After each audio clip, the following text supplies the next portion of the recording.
Frères et sœurs, madame, messieurs, mes chers amis internautes, bonjour et bienvenue à l'église protestante évangélique Philadelphie. Ici votre bien-aimé, pasteur Célestin Souga. Je suis toujours dans la joie de partager la parole de Dieu avec vous, mes chers amis internautes. Nous terminons aujourd'hui notre série de messages sur les héros de la foi par la déclaration de l'auteur de l'Épître aux Hébreux au chapitre 10, versets 38 à 39, où il est écrit que « Encore un peu de temps, celui qui doit venir viendra, et il ne tardera pas, et mon juste vivra par la foi. Mais s'il se retire, mon âme ne prend pas plaisir en lui. » Nous ne sommes pas de ceux qui se retirent pour se perdre, mais de ceux qui ont la foi pour sauver leur âme. Mon frère, ma soeur, tout héros a bien terminé son combat, sa course ou sa mission. Nous aussi, nous voulons bien terminer notre combat en combattant le bon combat de la foi et en gardant la foi aussi, comme l'apôtre Paul, mes chers amis internautes. Nous ne voulons pas être de ceux qui se retirent pour se perdre. Non, mes bien-aimés, mais nous voulons être de ceux qui ont la foi pour sauver leur âme. C'est pourquoi, mes bien-aimés, le but de cette série de messages sur les héros de la foi est de nous aider à garder la foi afin de sauver notre âme, car Jésus revient bientôt, mes chers amis internautes. Et le titre de notre message d'aujourd'hui est affiché à l'écran, mes chers amis internautes. Mon juste vivra par la foi, d'après Hébreux chapitre 10, verset 38. Frères et sœurs, mes chers amis internautes, deux mots attirent notre attention dans cette déclaration. Les mots juste et foi. Et ces deux mots soulèvent trois questions de notre part, mes chers amis internautes. Nous allons nous poser des questions simples du type, mes bien-aimés, qui est le juste? Ce sera notre première question. Et la deuxième question sera, pourquoi le juste vivra-t-il par la foi? Et la troisième et dernière question sera, mes bien-aimés dans le Seigneur, comment le juste vivra-t-il par la foi, mes bien-aimés dans le Seigneur? Ces trois questions seront les trois points que nous aborderons dans ce message, mes chers amis internautes. Point numéro 1, qui est le juste? Mes chers amis internautes, frères et sœurs, selon le dictionnaire Larousse, le juste est quelqu'un qui a le souci de la justice, quelqu'un qui respecte le droit et l'équité. Autrement dit, le juste est une personne qui respecte toute la loi, mes bien-aimés. Frères et sœurs, le royaume de Dieu n'est pas sans loi. Et notre définition du juste, comme étant quelqu'un ou quelqu'une qui respecte toute la loi, pose des problèmes dans le royaume de Dieu. Parce que la Bible déclare en Romains chapitre 3, verset 23 que « Car tous ont péché et sont privés de la gloire de Dieu. » Autrement dit, nous sommes tous coupables de la loi devant Dieu. Alors, pourquoi Dieu a-t-il fait la loi puisqu'il n'y a pas un seul juste au regard de la loi, mes bien-aimés dans le Seigneur? Frères et sœurs, la loi a été faite pour trois raisons principales. Premièrement, la loi a été faite afin que toute bouche soit fermée et que tout le monde soit reconnu coupable devant Dieu. D'après Romains chapitre 3, verset 19. Mon frère, ma sœur, vous ne pouvez pas appliquer toute la loi du royaume de Dieu avec votre propre force. Vous avez besoin de Jésus-Christ, car sans Jésus, vous ne pouvez rien faire, mes chers amis internautes. D'après Jean chapitre 15, verset 5. Mes chers amis internautes, frères et sœurs, la deuxième raison pour laquelle la loi a été faite est que la loi a été faite afin de nous permettre de connaître le péché comme étant une rébellion contre Dieu et de l'éviter, mes chers amis. L'apôtre Paul dit au Romains chapitre 3, verset 20 que c'est par la loi que vient la connaissance du péché. Par exemple, tu ne commettras pas d'adultère. C'est la loi de Moïse en Exode chapitre 20, verset 14 qui nous donne la connaissance de ce péché, mes chers amis internautes. C'est pourquoi nous disons que la loi a été faite afin de nous permettre de connaître le péché. Et enfin, troisièmement, la loi a été faite comme un pédagogue pour nous conduire à Christ afin que nous soyons justifiés par la foi, d'après Galates chapitre 3, verset 24. Mon frère, ma soeur, vous ne pouvez pas appliquer toute la loi du royaume de Dieu avec vos propres forces, mes bien-aimés. Vous avez besoin de Jésus-Christ pour vous justifier. Alors, c'est quoi la justification, mon frère, ma soeur? Mes chers amis internautes, frères et sœurs, la justification est un acte légal par lequel Dieu déclare juste un pécheur en lui imputant la justice parfaite de Jésus-Christ. Cette déclaration a 3 conséquences pour le pécheur, mes bien-aimés dans le Seigneur. Premièrement, le pécheur est libéré du perfectionnisme. La loi qui exige la perfection est satisfaite puisque Christ a pris sur lui le châtiment du péché. Christ est mort à la place du pécheur qui devient désormais juste au regard de la loi. D'après Romains chapitre 6, verset 23, mes bien-aimés. Mon frère, ma soeur, nous sommes justes parce que Jésus a pris sur lui à la croix le châtiment qui nous était réservé. Réjouissons-nous de cette bonne nouvelle, mes bien-aimés dans le Seigneur. Deuxièmement, mes chers amis, le pécheur est libéré du légalisme qui réduit la vie chrétienne à l'observation des règles visant la perfection. Mon frère, ma soeur, la vie chrétienne est invivable au regard de la loi. Vous ne devez pas faire ceci, vous ne devez pas faire cela. C'est une liste, mes bien-aimés dans le Seigneur. Jésus nous rend libres et nous justifie par son sang, mes bien-aimés dans le Seigneur, parce que Jésus a accompli la loi. Et ceci, mes bien-aimés dans le Seigneur, n'est pas une carte blanche pour nous de vivre volontairement dans le péché. Dans son sermon sur la montagne, Jésus a dit que la porte du ciel est étroite. Efforcez-vous d'entrer par la porte étroite, mes bien-aimés, d'après Luc chapitre 13, verset 24. Ainsi, nous devons faire des efforts, mes bien-aimés de le Seigneur, pour éviter de vivre volontairement dans le péché. Et enfin, troisièmement, le pécheur est libéré de toute condamnation selon qu'il est écrit qu'il n'y a donc point aucune condamnation pour ceux qui sont en Jésus-Christ. D'après Romains chapitre 8, verset 1. Donc, il n'y a plus aucun châtiment à subir pour les péchés passés, présents et futurs parce que Christ a pris notre place, mes bien-aimés dans le Seigneur. Nous sommes aussi libres de toute accusation comme il est écrit. Qui accusera encore les élus de Dieu? Dieu lui-même les déclare justes. Qui les condamnera? Personne, mes bien-aimés. D'après Romains chapitre 8, verset 33 à 34. Mon frère, ma soeur, la justification trouve son fondement dans la mort de Jésus-Christ à la croix en signe de manifestation du jugement de Dieu. C'est donc le moyen par lequel Dieu déclare juste un pécheur sans faire intervenir la loi, puisque Jésus a accompli la loi, mes bien-aimés dans le Seigneur. Nous comprenons alors que c'est un acte de grâce de Dieu qui s'obtient par la foi dans l'œuvre rédemptrice de Jésus-Christ à la croix, bien aimé dans le Seigneur. C'est pourquoi l'apôtre Paul, qui a beaucoup défendu la doctrine de la justification par la foi, déclare aux Éphésiens au chapitre 2 que vous étiez morts par vos offenses et par vos péchés. Mais la bonne nouvelle est que c'est par la grâce que vous êtes sauvés par le moyen de la foi. Et cela ne vient pas de vous, c'est le don de Dieu. D'après Éphésiens chapitre 2, verset 8, mes bien-aimés. Autrement dit, la justification est entièrement l'œuvre de Dieu, car personne ne sera déclaré juste devant Dieu,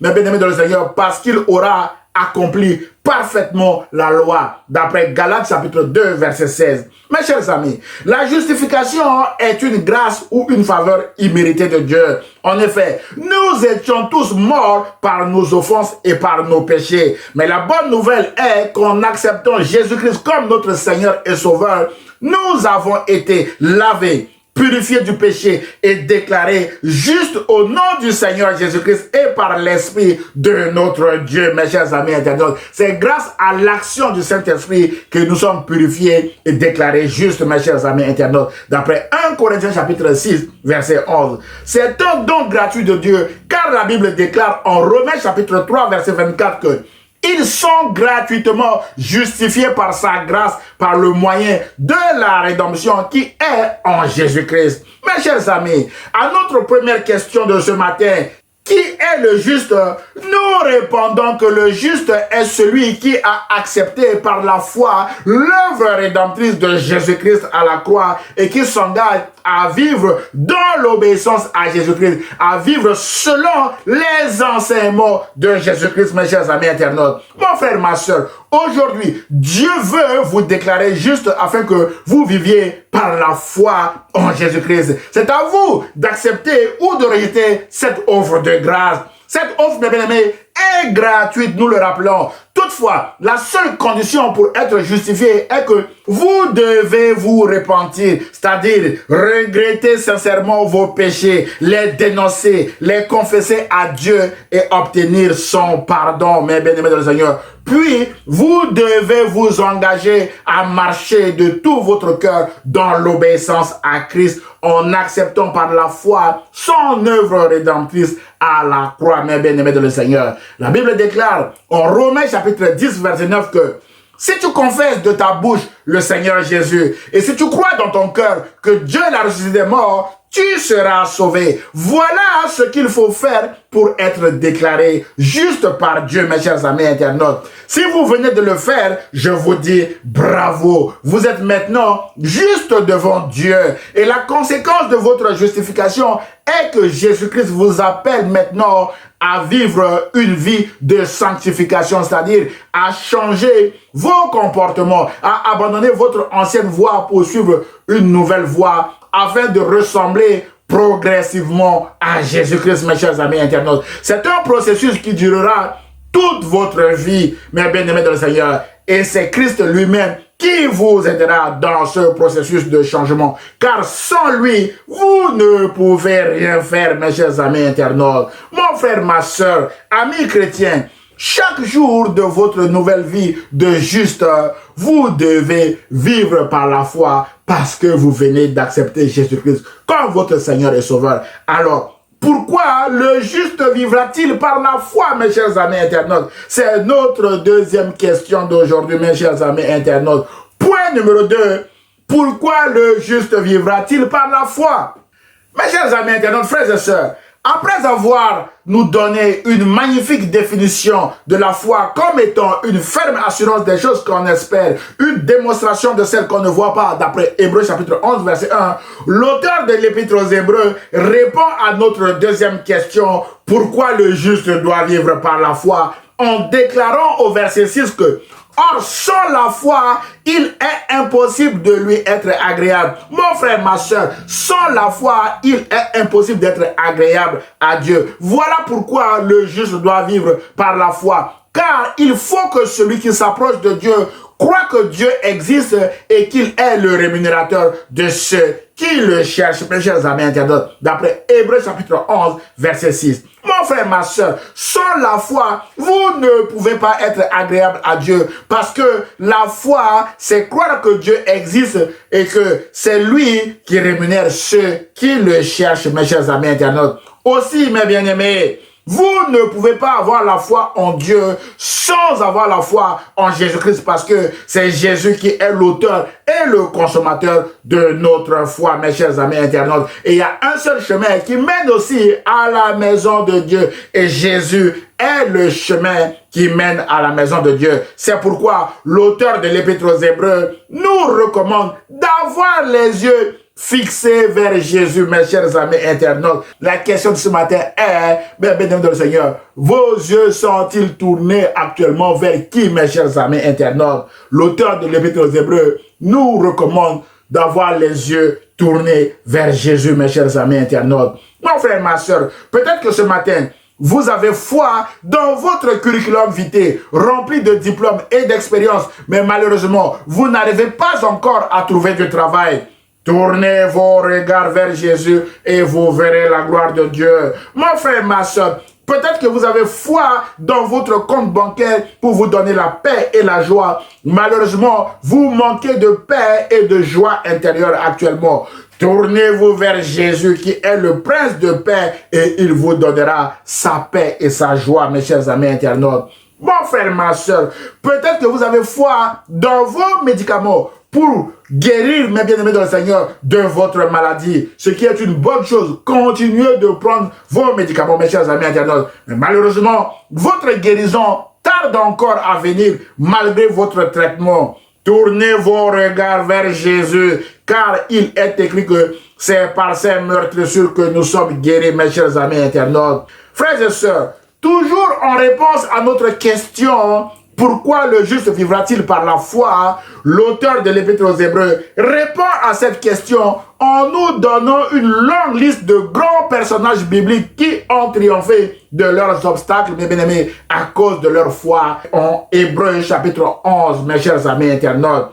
Alors, pourquoi le juste vivra-t-il par la foi? Et l'auteur de l'Épître aux Hébreux répond, mes bien-aimés, en disant, le juste vivra par la foi parce que c'est par la foi que Noé, divinement averti des choses qu'on ne voyait pas encore et saisi d'une crainte respectueuse, construisit une arche pour sauver sa famille. D'après Hébreux chapitre 11, verset 7. Mes chers amis, votre foi sauvera toute votre famille si vous leur transmettez aussi votre foi, mes chers amis internautes. Car la foi est individuelle. C'est à vous de transmettre votre foi à vos enfants, à votre époux ou à votre épouse, mes chers amis internautes.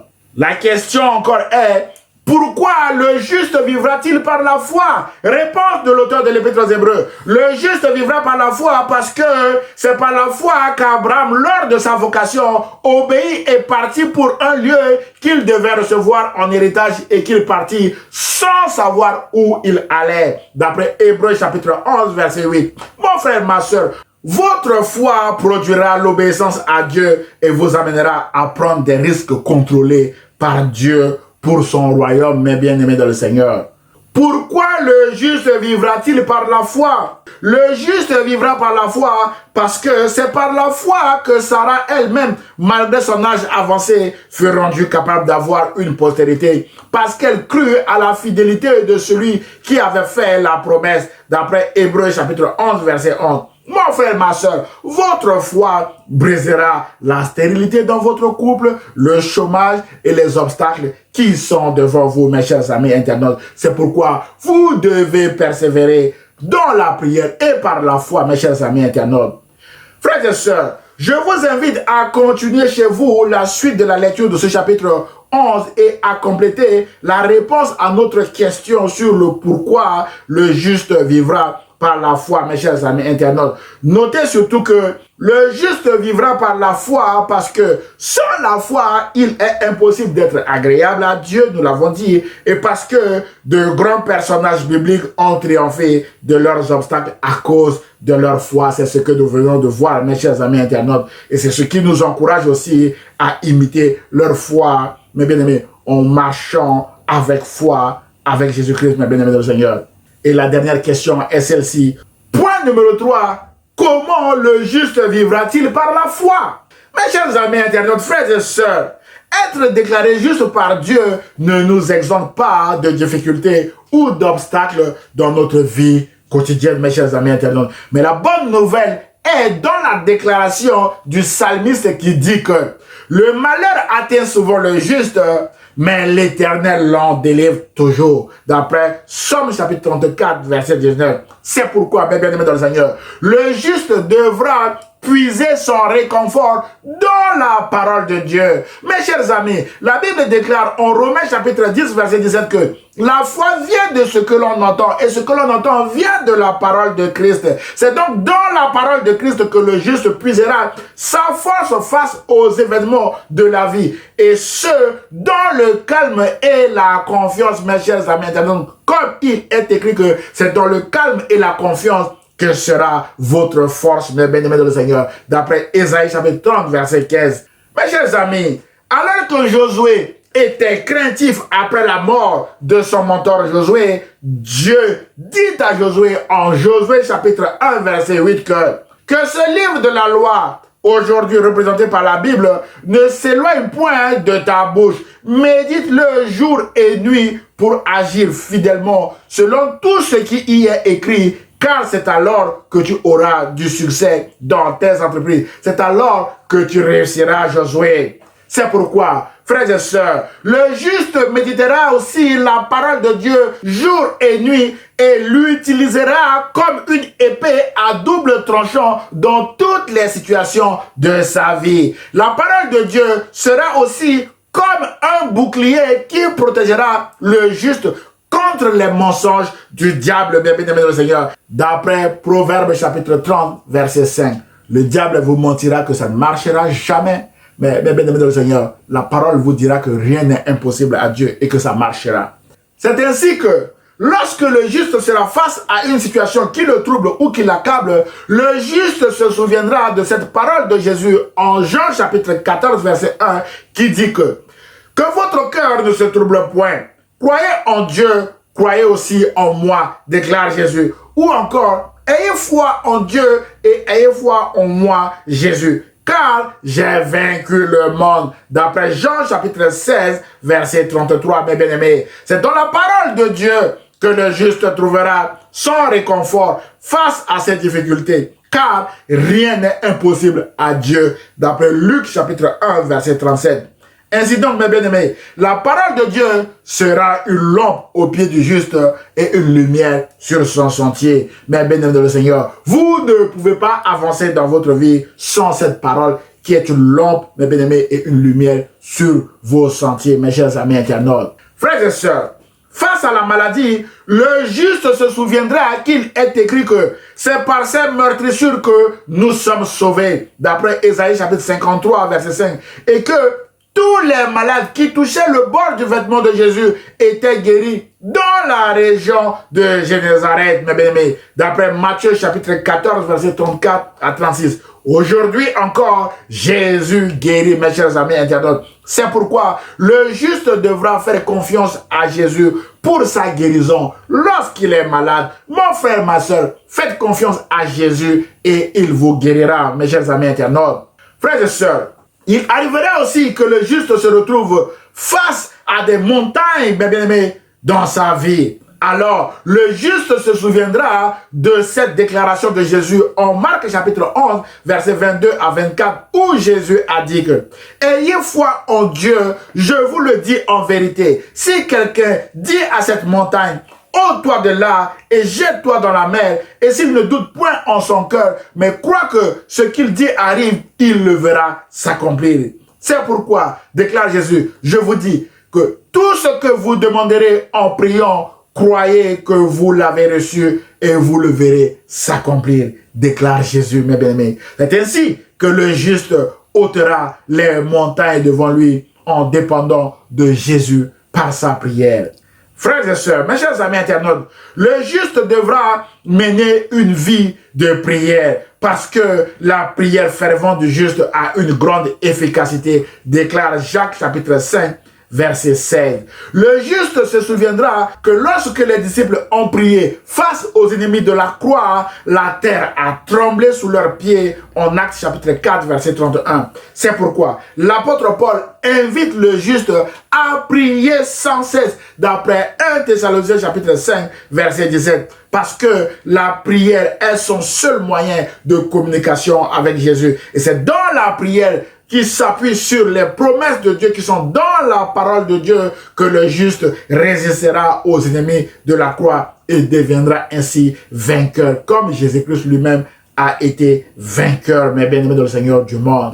Frères et sœurs, le juste devra aussi être humble et attendre le temps de Dieu avec une bonne attitude parce que les paroles de Dieu s'accomplissent toujours en leur temps, d'après Luc chapitre 1, verset 20. Autrement dit, le juste devra être patient et bannir l'impatience de son vocabulaire parce que l'impatience est très dangereuse.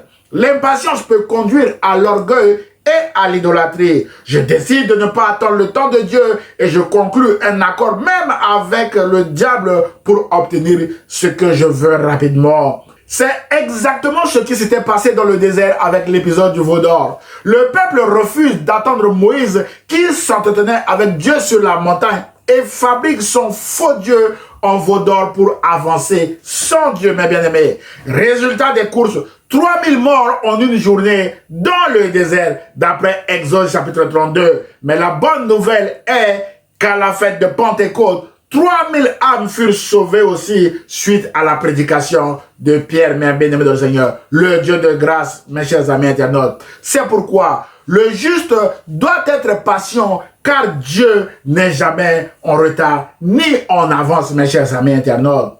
Frères et sœurs, mes chers amis internautes, le juste devra laisser aussi le Saint-Esprit le diriger, car il n'y a pas de victoire sans le Saint-Esprit. Nous l'avons vu dans cette série. C'est le Saint-Esprit qui aidera le juste à produire les fruits de l'Esprit qui sont l'amour, la paix, la joie, mes bien-aimés dans le Seigneur. D'après Galates chapitre 5, verset 22. Le juste devra aussi, mes bien-aimés, s'aimer les mêmes graines autour de lui dans sa famille, dans son lieu de travail et dans son quartier ou son pays, car sa moisson dépendra aussi de ce qu'il aura sémé, mes bien-aimés dans le Seigneur. Si vous sémez la paix, la joie, l'amour, vous récolterez également la même chose. Mais si vous semez les querelles, les divisions, vous récolterez également, mes bien-aimés dans le Seigneur, des divisions, des rejets et les produits de même nature, mes chers amis internautes.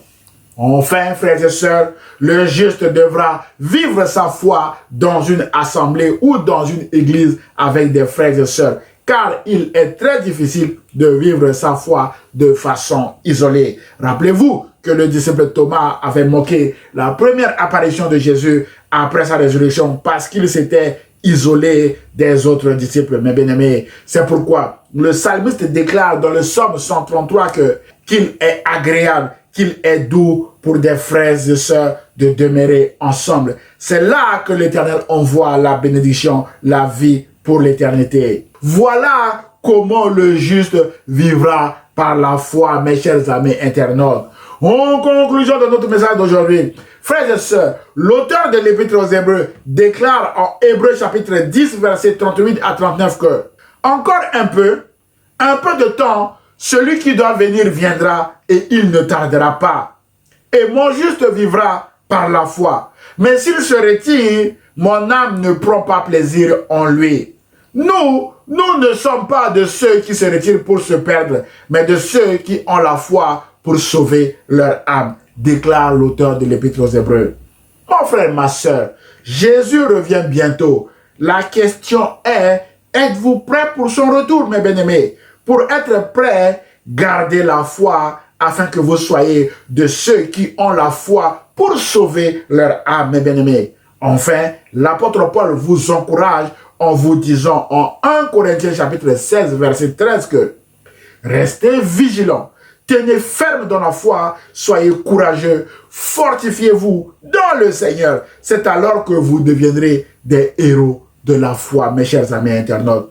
J'ose espérer que les messages de cette série sur les héros de la foi vous ont fait du bien. Alors, aimez-les et partagez-les à vos proches, mes chers amis internautes. Que Dieu vous bénisse. Prions le Seigneur. Seigneur Jésus, ta parole est la vérité et ta parole nous enseigne que tu reviens bientôt et tu ne mens point. Nous voulons être de ceux qui ont la foi pour sauver leur âme. C'est pourquoi nous prions afin que ta grâce surabonde dans notre vie et nous aide à garder la foi dans tous les domaines de notre vie et à tenir ferme dans la foi jusqu'à ton avènement. Nous prions au nom de Jésus-Christ et l'Église protestante évangélique Philadelphie répond Amen. Frères et sœurs, mes chers amis internautes, si vous avez aimé le message, merci de le liker et de le partager à vos proches. Vous pouvez également m'envoyer un mail d'encouragement, vos sujets de prière, voire même des questions ou remarques sur le message à Église Philadelphie 78500@gmail.com. J'aurai le plaisir de vous répondre. N'hésitez pas de vous abonner à notre chaîne YouTube ou à notre page Facebook afin de recevoir des alertes sur nos prochains messages. À dimanche prochain à 10 h sur la page Facebook ou sur la chaîne YouTube de l'Église protestante évangélique Philadelphie. Et ce, si Dieu le veut. À très bientôt, mes chers amis internautes. Au revoir.